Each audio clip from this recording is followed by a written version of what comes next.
আসসালামু আলাইকুম। কেমন আছেন সবাই? আশা করি ভালো আছেন। আপনাদের সামনে আজ আরেকটি নতুন বিষয় নিয়ে উপস্থিত হলাম। বিষয়টা হচ্ছে জরুরি বৈঠক ডেকেছে শিক্ষা মন্ত্রণালয়। চলুন এই বিষয়ে বিস্তারিত জেনে নেওয়া যাক। সরকার পরিবর্তনের পর বিগত সরকারের নেওয়া গুচ্ছ ভর্তি পদ্ধতি থেকে একে একে বেরিয়ে আসছে সরকারি বিশ্ববিদ্যালয়গুলো।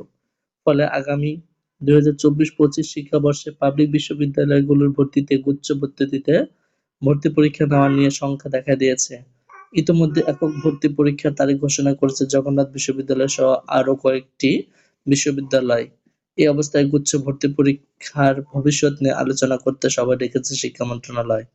আগামীকাল বুধবার ২৭শে নভেম্বর মন্ত্রণালয়ের বিশেষ সহকারী প্রতিমন্ত্রী পদমর্যাদা প্রফেসর ডক্টর এম আমিনুল ইসলামের সভাপতিত্বে সভাটি অনুষ্ঠিত হবে। মঙ্গলবার ২৬শে নভেম্বর শিক্ষা মন্ত্রণালয় থেকে এক বিজ্ঞপ্তিতে এসব তথ্য জানানো হয়।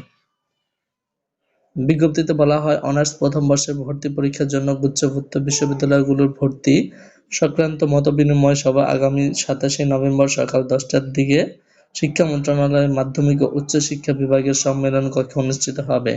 মন্ত্রণালয়ের বিশেষ সহকারী প্রতিমন্ত্রী পদমর্যাদা প্রফেসর ডক্টর এম আমিনুল ইসলামের সভাপতিত্বে সভায় সংশ্লিষ্ট উপপর্যায়দের উপস্থিত থাকার অনুরোধ করা হলো।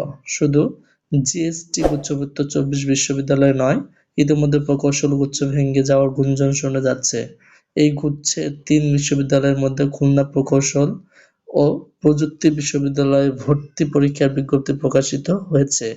তাছাড়া কৃষি গুচ্ছে থেকে বের হয়ে এককভাবে ভর্তি পরীক্ষার আয়োজনের সিদ্ধান্ত নিয়েছে বাংলাদেশের কৃষি বিশ্ববিদ্যালয়। এ বিষয়ে ইতিমধ্যে বিশ্ববিদ্যালয়টির একাডেমিক কাউন্সিলের সিদ্ধান্ত গৃহীত হয়েছে। হ্যালো ভিউয়ার্স, আপনারা যদি আমাদের চ্যানেলে নতুন হয়ে থাকেন, চ্যানেলটি সাবস্ক্রাইব করে পাশে বেল আইকনটি বাজিয়ে দিন।